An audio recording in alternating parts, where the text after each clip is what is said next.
Well, thank you very, very much for tuning in to Real Solutions with Anna Aquino. I am so excited to have Katherine Marple here. She is a spearhead to the pro-life movement in the state of Ohio, and I really believe, opening up to, and this isn't necessarily prophetic, but I'm going to say it, to the nation. She is a forefront in the trenches for the pro-life movement, and it is an honor to have you here, Katherine. Thank you so much for being here. Hey, thanks so much for having me here. Not too many people want to address the issue, as you know, and so it's good as Christian and as Christian women to, have the discussion. Absolutely. So what made this be such a key pivotal thing for you? Well, this has been a thing for me because in 1978, I was forced to abort by my mother. Wow. And so that was just 5 years post-Roe. You got to remember, Wow. Roe v. Wade was 1973, 1978 is just a few years after that. And what I had found out during the process was that my mother had also been 2 years post-abortive as well. Wow. And so, yeah, and this is coming from, what I thought was, Catholic family who did not believe in those things, and I did not understand that there are, a couple of different sides of how people really do view this, and really that's the problem, is that are you pro-life in the pulpit? Is the church pro-life? And really the answer is no, and that's a shame.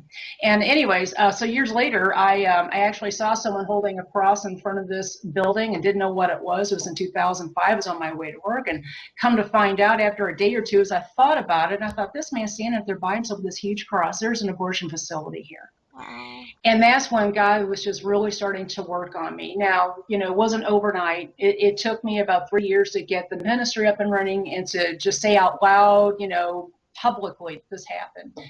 And then another 3 years to get on the sidewalk and in front of a microphone and speaking out loud. So it's been a process, and I thank God for it. It took long because I'm hard-headed, and so please don't be hard-headed when God tells you to do things. And so I just thank him for the opportunity to speak out, not just for all of the unborn, but specifically for my child who died. Yeah, that's beautiful. That is just, you know what? We all go through things in our lives, and we've all made decisions that we wish we could take back. But it's beautiful that God can use something as this for his glory. Absolutely. Beauty for ashes, as the word says. Absolutely. Of all that, your child is in heaven, and of all of the lives you're helping now. And it is sad that it happened, but it's beautiful that God can turn it around. And yes, he can. That's what I want people to hear out of this, that that God can turn things around, and that he can use them for his glory, and whatever happened under the blood, it happened. But let's move forward. Yes. So what are some of the amazing stories that you have? I mean, you go out on the street. How many times do you go out on the street? Well, it depends. When it gets to be wintertime and I'm writing a little bit more, a couple of times a week I'll go. In the summer, I tend to be more full-time. The facility here in town is open 4 days a week, so I try to get there every day. Right now, nationally, 40 Days for Life is a national campaign that's ran during the Lenten season and as well in the fall for 40 days, both times. And it's essentially just prayerful witness on the sidewalk. It's not to ask anybody to counsel or anything of that nature. It's to go and pray. And it's all churches, all Christians, anybody who wants to come, we want you there. And actually, that's another reason why I'd gotten into what I was doing, because I was looking up what is being post-abortive. I had no idea other than what I went through. And that's how I happened to find 40 Days for Life and how I started getting into it. So I thank God for them, because they kind of helped put me out there. I also have witnessed in a couple of other states. In Louisiana, we have some family there, and I've gone there now probably 3 times a year, and I just enjoy the people that go there to witness for Christ and to try to save babies. One of the really cool days I was there, 5 babies were saved that day. Wow. And one of them was a set of twins. Oh, that's beautiful. This sweet girl, her car didn't have but 3 wheels and barely went into drive. And when she left there, she smiled from ear to ear, just beaming. She's going to have twins. I was just so thankful to have that moment that I can just remember forever for that. That's beautiful. That's Yeah. beautiful. I lived in Florida for like 13 and a half years, and I will never forget. And I haven't been overly public with this story, maybe more and more. I younger I didn't know what I felt about it, and then as I got older, I did some Teens for Life things, and I did some. I think it was this little skit that we did, and wasn't so it wasn't a huge pinnacle of my ministry or whatever. But when my husband and I had this, we had only been married 6 months. God is got a sense of humor and had a divine Yes. time for our oldest child, and it wasn't our divine time; it was his. And for a very split second, the thought popped into my head, and for a long times, I dealt with condemnation on this is the thought. And I was like, no, this is our baby, and there's a plan for her. And it's like I Yes. come against it. No, and she's the most amazing kid on the planet now. I know I'm biased. Actually, one of the two, but anyway, because I have another daughter. But I'm gonna start crying here. We were in Florida, and we did a Stand for Life, where you do the life Oh, yes. over the mouth. And a couple came up. They were professionals. They were married. Mm. They chose to abort. Oh, it's so heartbreaking. And I thought of my daughter. I thought, oh dear God, no. What would have been I know that you can't condemn yourself over a split thought, a split decision. But it was like I couldn't imagine the world without her because God has such a plan for her life. And we were just young and we were scared, when she came to be, and she's made me grow up and made me be a better person. And I thought of all those other babies. We have this stereotype in our head. I'm sorry. We have this stereotype in our head that the abortion issue is for young, unmarried women who have just been promiscuous, and that's there. But there are Yeah. so many others. It's like the choice has. Where's that choice for that child? I've been around a lot of people that have wanted to adopt and couldn't. And I realize that that's a stereotype, but trying to adopt and trying to adopt and trying to adopt, it's like, where is this child's choice? And it is heartbreaking. So, I mean, do you have any specifics other than the twins that you care to share? Well, and just to let you know, I mean, please, I know that it's easy to beat ourselves up for something that we even had a thought about, Right, but the reason why we have that thought is simply because it's legal. And right. that's the shame of the whole thing, is that something as heinous as this is legal to do in all 50 states. And that's why that comes into our mind. However, I will say this, a young girl, her name was Jessie. I say a young girl. Young to me is like, under 40. So anyways, she stops. We get this all the time at Sidewalk. We'll get people that want to stop by and tell us their story. We've never met them before, we've never seen them before, and that these are the people that actually just bless us to death. And she came and said that she thought about it, and that it broke her heart so much that she was just having such a hard time getting over it. And this story is just not that uncommon. Of course, it's not uncommon, because that's just the way that the law and that the government has set us up to have this ability to do this.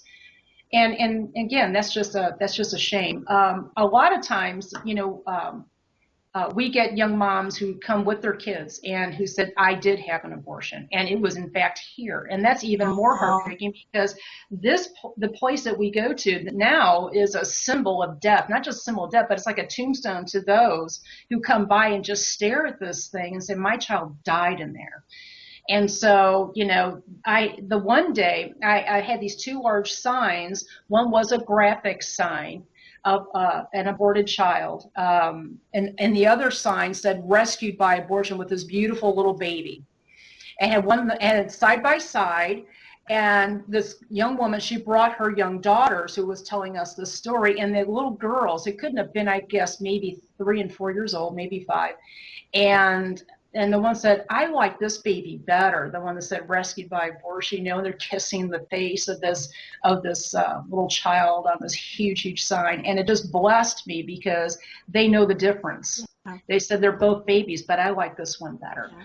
So, we see a lot of that. We've also had people, throw broken hangers at us. I mean, it's a gamut of everything. That's just, part of the ministry, is having to deal with both sides, obviously. Absolutely, absolutely. And I think that, people just need Jesus. You know, Yeah, they that's for sure. They don't want to see the truth of what's going on. They don't want to see what's really happening. They just would rather, you know, the latest controversy. What was that about the Doritos commercial? And Oh my gosh, yeah. the pro-choice people were all mad because it was a baby. Well, gee, it wasn't a duck.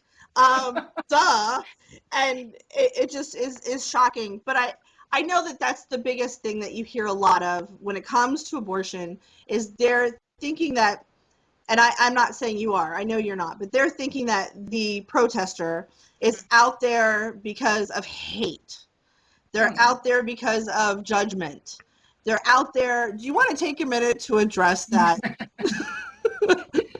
Look, if we just were all about hate and all that, we can do that on social media. That's like way easy.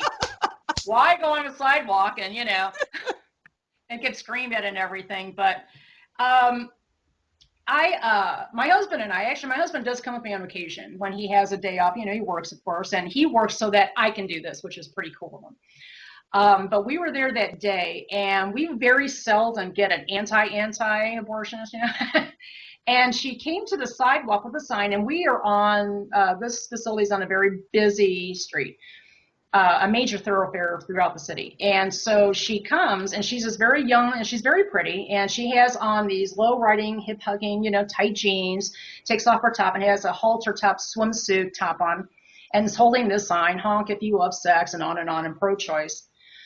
And I thought about that for a while. My husband says, you need to go talk to her. And at first, I was just like, why would I want to talk to someone who hates me? Right. I see, this is really where it comes from. You know, we go to try to save lives because we love them and because we love the sinner. We got to remember Romans 5:8. We have all fallen short of the glory of God. Absolutely every one of us. So I always remember that goes to me first. And then it goes to everybody because we are all the same in God's eyes when it comes to that. However, I'll get to the rest of the story. So I said no, and he says, you should. And I went, okay. God gave me what I needed. So I walked up, I kind of circled around to the front of her, and I said, you know, we are both legally allowed to be here. Oh, and she says, absolutely. And I said, yes, absolutely. I said that this is what I pose to you. You know, you say we're not going to adopt all the babies. I said, number one, that's not true because there's 35 couples per every, you know, child that is adoptable. Imagine how many, you know, babies could be just, you know, there would be no reason for this.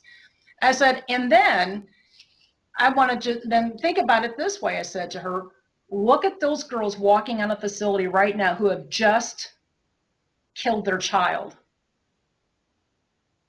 When they realize that abortion did not pay their rent, is not going to give them gas money to get to work, is not going to get their groceries bought for their children, or even a babysitter so that they can go to work if they have a job. I said, are you going to pull out your checkbook and help them? Are you going to pick them up to take them to work or go babysit for them? What are you going to do for them now that they figured out their abortion didn't do what you all say it does? And of course I got the, you know, she just looked at me. She had nothing to say. Maybe she couldn't say, I don't know. Anyway, she left shortly after that. But, you know, the truth is the truth. If you don't have an answer, if you say we don't have any answers, the truth is that, you know, the perverts don't have the answer other than just to kill and move on. And that's just not what happens. This has been 38 years for me. You don't just move on. God told me what her name is, and she was a girl. Every day I wake up with the knowledge that a child is dead because of this. And so this is for, you know, I'm not the only person that goes through this every day. And sometimes it's a process in which this thing happens, but it will. That's beautiful. It's beautiful that out of the ashes comes something beautiful, and I think the extreme hating, you know, I get it here and there publicly, and it happens, and blah, blah, blah, blah, blah. But yeah. Whatever. Yeah. I think that people forget, hey, we're all human. We're not trying, and I love how you just said that. I'm not trying to sit here and place judgment on your choices. That's your choice. Let me realize here that I'm trying to save a life. I'm trying to, it was, and I know it's been said a dozen and a half times, but just on little zippet of statistics, it's like more casualties from the abortion thing has been from every American war by Yes. tenfold practically. I mean, it's Oh, even more than that. unbelievable. It's just Yes. increased It's amount. it's like, really, how are we any better than Hitler's Holocaust? And I said it. Exactly true. How are we any better to say that it's okay and not do anything? And that's one of the reasons I wanted to have you on the show, because I think a lot of believers believe in pro-life. It's like we believe it and just we're not really a big deal. Let her go talk on the streets. We're not that big of a deal. Yes, I'm gonna hide in my little four walls and say that I'm pro-life, but I'm not really gonna do anything about it. But what do you tell people to do who like maybe have a passion for this and they just don't even know where to begin? Well, I actually wrote about that once, and it's really essentially what you can do, and it's on my site keeplifelegal.com. It's on the top header. This is what you can do. It's also called the 10 things that you can do. And I'll start at the top. Support your local pro-lifers. If you pass us on the way to work to the store, and you see that we could stand a bottle of water, or just a high five and say thanks, we are just so thankful to have somebody come by and say thank you for standing in the gap, because either I can't, won't, or whatever.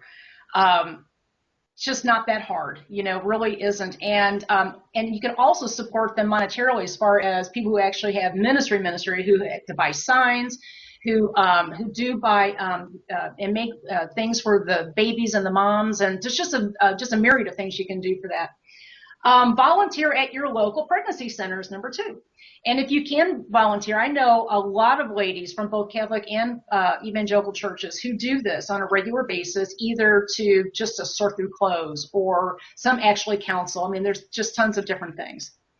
Number 3, this is important because it's coming up, especially here in the state of Ohio. Our primary is March 15th, and it is Remember to Vote Pro-Life. And you have to register to vote, and you have to vote, and you have to know who the candidates are. And if somebody is being endorsed as pro-life, make sure you do your due diligence. I've already found 2 that are not. And so in the state of Ohio, that's kind of a big deal. And anyways, you can go to my site, and I'm not going to say that on here. Give and volunteer at your local pro-life committees, Right to Life, and PACs. If they need some help just doing, the simple things, just with signage and stuff like that, or getting signatures for certain things like personhood here in Ohio, and some other things, to defund Planned Parenthood, which is about to go to the governor's desk, some stuff like that. Church and ministries. If your church does not have a pro-life ministry or outreach, found out why, and maybe start one. Wouldn't that be cool? Now, I do know they're not all very receptive, but if we don't tackle that, it will never happen. And I will touch on that here in just a second about that specifically. Your family is number 6. If you're a parent, raise your children to be a great mom or dad, a best friend, and a godly husband and wife. If we can teach our kids that life is valuable, we need to teach them at home, and we need to make sure that our family knows. When I was in sales years ago, they always said, sell to your family. You got to talk to your family, and you get them in and do whatever, sign them up. And if that's the case there, then why aren't we talking to our family about Jesus and about unborn children? Because this goes hand in hand. This is not 2 separate things. This is the same thing. Jesus, was very specific about not to suffer the little ones. Number 7, participate in local outreaches, such as 40 Days for Life, which is now, and that is, by the way, neither Catholic, nor is it evangelical, nor is it anything else other than a common thing to do, which is to pray on an uncommon place, which is the sidewalk. And really is just to come and pray. And if you wish to, please go to 40daysforlife.com, and here in town 40daysforlife.org, I think. No, that's either one. /Dayton, and you can find ours here, and you can find your local vigil. And help a mom. This is a great big one, number 8, help a mom. There is no reason in the world why we cannot go and just give a word of encouragement, a Bible if they need one. What if they need a box of diapers because they didn't get enough money this month? What if somebody didn't help them like they said they would, get a ride to work, like I mentioned earlier? My goodness, help a mom. Mm-hmm. When my oldest was born, I had absolutely nobody. I mean, nobody. So in this day and age with social media and so many other things going on, there's places where you can get things that you need and people who will come and help you if you just ask. Donate, and that's a part of number 8. Number 9 is to donate things like taking a great big thing of diapers, or once in a while, once a month, just go take it to your local pregnancy center so they can in turn give those to women in need. Because if you haven't looked around lately, it was like $25 for a box. Oh my gosh. I can't imagine when you have nothing with $25 might as well be $1 million. And of course, number 10, the biggest thing that you can do and the best thing you can do is to please pray. Amen. And pray and pray and pray some more, and don't stop praying, because honestly, nothing gets done without us interceding. Absolutely. That's all there is. Absolutely. Mm-hmm. And especially, without getting into current events, isn't there a really big Supreme Court hearing going on sometime? And now that's one of the cases that are in limbo. Yes, and that's in limbo now, and I am not an authority on the Supreme Court ways and doings and rules and regulations. However, it's always been about a 5-4, vote when it comes to things of conservatism to liberalism. I don't know what's going to happen as a result of that. I don't know if it's already been heard and they just haven't written up what they're supposed to write up. We're waiting to hear from that as well, so we don't know. And we just had some other local stuff happen here as well down in Cincinnati, where a variance has been granted to keep Planned Parenthood open down there, which just breaks my heart that a doctor who was sworn to uphold and to preserve life has signed something saying, I will be your way to get around the law and to get you into a hospital in case something happens. And that's why there are transfer agreements with doctors and hospitals, because don't you want your doctor to be in good standing? I mean, can you imagine if you had just gone to an outpatient, like the one that Joan Rivers went to, remember, and then she died. Mm-hmm. If you don't have a transfer agreement, there's a reason why you don't. Right. So please make sure, even if you go to an outpatient, regardless of what it is, even if it's dental surgery, make sure they have a transfer agreement. This is very important stuff. Right. Absolutely. And I love that you said to vote. Yes. Vote. I just love it. I know people who think that Christians should not talk about politics. Well, darn it, I'm going to talk about politics because we need to. Don't get me started. We need to be an active member of our community.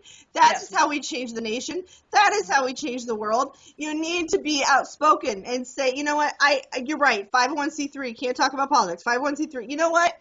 But what I can do is say, this is what the candidate stands for.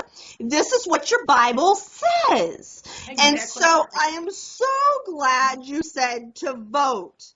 And please, Christians, get out of your 4 walls, get active in your communities, and just flame for Jesus, man. That's awesome. Absolutely. And also be aware that some people don't realize what a 501c is really about, and to understand that you as an American individual can speak your mind, but as your minister, you may not be able to. So you do need to check your laws and bylaws and all of that. However, me as Catherine, I can honestly tell you exactly what I would do, but I would never, thwart my ministry as far as this IRS standing, because they really kind of like poking fun at the bear when it comes to Christian ministries, and we don't want to do that. Remember, that is a nonprofit. Remember that Planned Parenthood is a nonprofit in the eyes of the IRS and Obama. So if that is the case, and obviously they're allowed to run with scissors, but we are not. So let's just play the game like good Christians, and let's do what we're supposed to do, because the thing is that we have God on our side, not these principalities and all this other silliness. So we need to do as God says. We need to be very godly about it and to be an example. Amen. Well, yes, ma'am. I want to thank you so much for being on the show, because for me, I want to do the show not just about superstar Christian ministries, those who are writing the latest book. I want all those people, but I want people that are working in the trenches and are doing the things of God no matter who they are. So you are a person that has committed to set your life apart and be used for the gospel, and God has given you a very unique niche to do it. And I want to thank you for doing what you're doing, and I want to just thank you for coming on the show, very much so. Oh, I super appreciate having someone just to be, especially other Christian women to be interested in what we do, because I Absolutely. know that it's a hard ministry, but it's worth it. And as I said in my top 10 things to do, if you cannot, please support those that do. Please, we would just love the encouragement and the prayer. We really, really need it. Absolutely. Well, I want to thank you all for joining me today, and I want you to remember that God has awesome plans for your life. So get Yes. excited.